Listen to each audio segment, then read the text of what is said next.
Salve Sam, Hodie, SDAs, Wayne Aries, it's Friday. We made it to the end of our first week of online teaching. Like I know we had last week, but this is like the first real full week.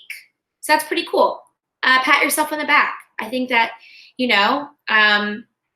regardless if you're feeling like you haven't quite gotten everything done yet, like this is a big feat. Like students around the world are struggling right now with this, and it's important that we celebrate every success. So our quote of the day today is,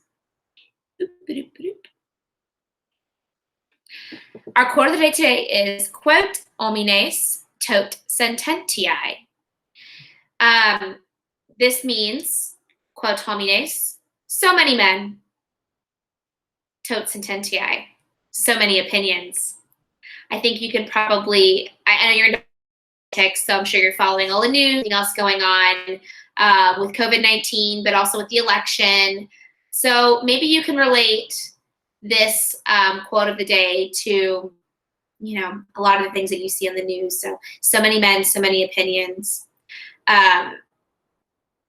Today, we are going to be revisiting the story Regina at Monstrum and identifying the case number and gender of all those adjective noun pairs. And then you are free. I'm going to link in some great glassmaking videos so you can kind of sit back, relax.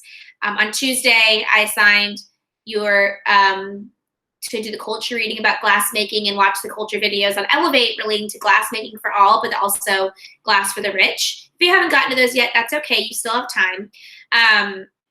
So yeah, I'll be linking in some YouTube videos about glassmaking. They're mesmerizing, they're oddly satisfying. So, you can watch them and relax on your Friday after we do our grammar lesson. I'm gonna go ahead and share screens with you because I wanna show you your WAP.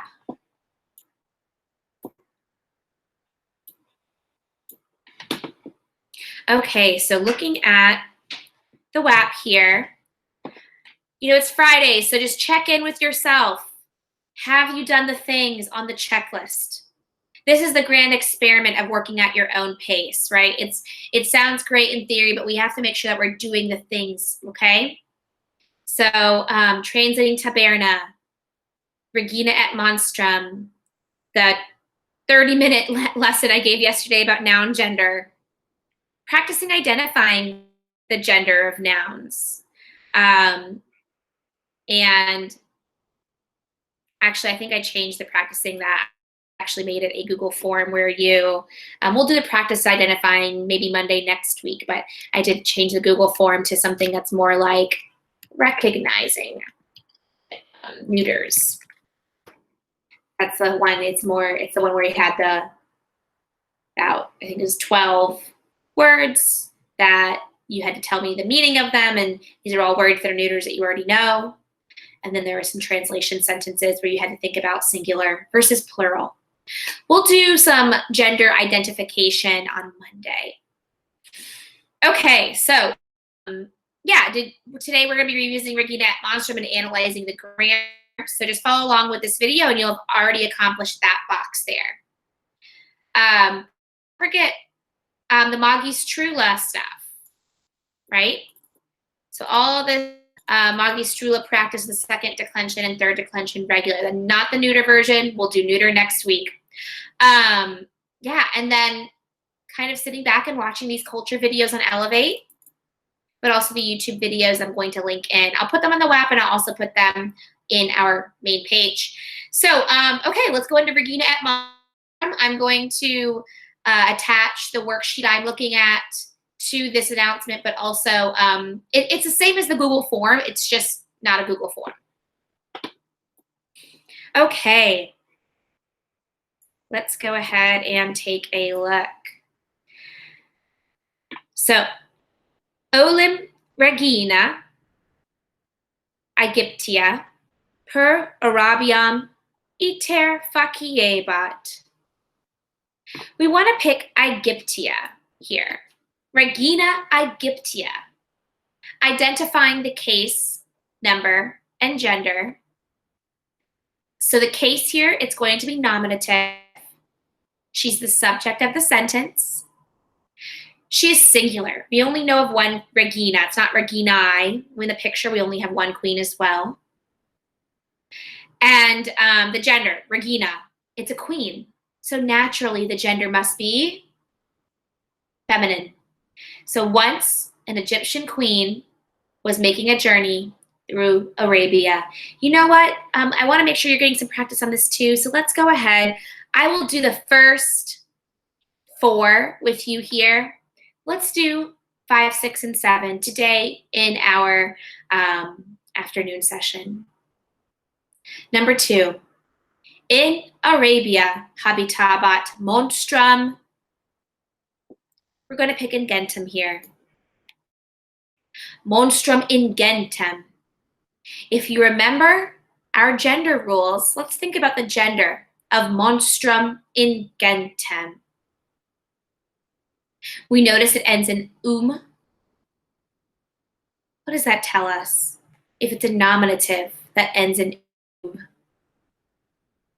it must be second declension. Is it masculine or is it feminine or is it neuter? Here we have a neuter. So monstrum is a neuter. I kind of gave it away, but it is a nominative. So it's a neuter nominative. And looking at our picture and also being familiar with our neuter endings, it's going to be singular. We have one monster. So a huge, I said, this is the classic fault. I said monstrum ingentem. Because it ends with M, it kind of tripped me up. We need to remember that adjective noun pairs have to have the same ending.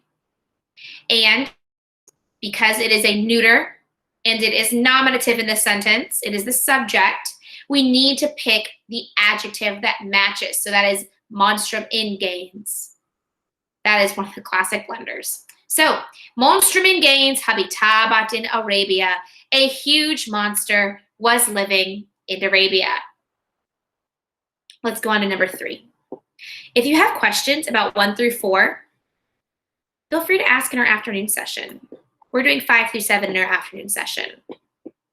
Hoc monstrum reginam petivet. We're going to want to pick pulchrum because we want to agree with reginam. Notice they both end in M. How are we going to figure out which one's the subject and which one's the accusative? Well, basically, knowing which one is the neuter will help us there. Because we know that neuters can have an or a star if they're a third as a subject. So reginam, if we look at our first declension chart, am is never a nominative ending. However, if you look at your second declension neuter, is. Now, for the pair, we want to pick reginam pulchrum. These are both feminine. They are both accusative, and they are both singular. Hoc monstrum petivet reginam pulchrum. This monster attacked the beautiful queen.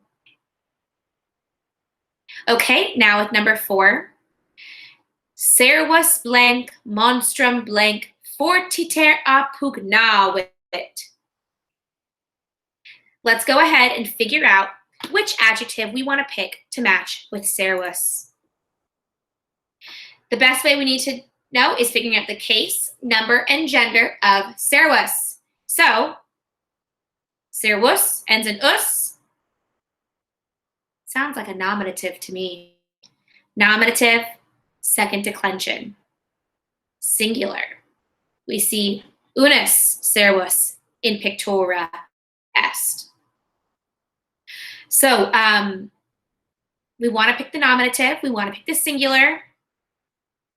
And what gender is servus? It's a second declension. Ends in us. The rule typically follows if the second declension that ends in us, it is masculine. So, servus parvus. Now, not always are your endings going to match, but here they do, which is nice. Servus parvus, the small slave, appugnavit, fought, fortiter, bravely fought, the master. So now we want to figure out, based on the sentence, we see that the monster has to be accusative, right? The slave, servus, is nominative. You can't have two nominatives in a sentence without some kind of conjunction. So there's no conjunction here.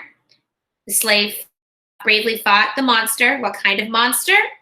If monstrum is accusative, and it is because in your neuter charts, the can be nominative or accusative.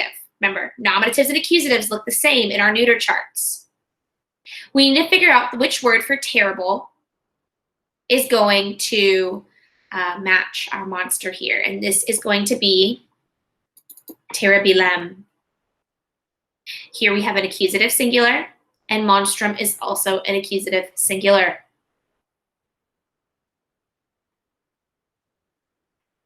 Okay, well, we were going to do 5, 6, and 7 in our afternoon session today. So I can make sure that you kind of get it too. All right. Well, I guess that's all for this video. Make sure that you review all the items on the WAP, the weekly academic plan, to make sure that you got it, you get it, and it's good. And yeah, I will see you this afternoon. And I will be sure to link in these awesome YouTube glassmaking videos for you to watch at your pleasure. Okay, well, that's all. Wale.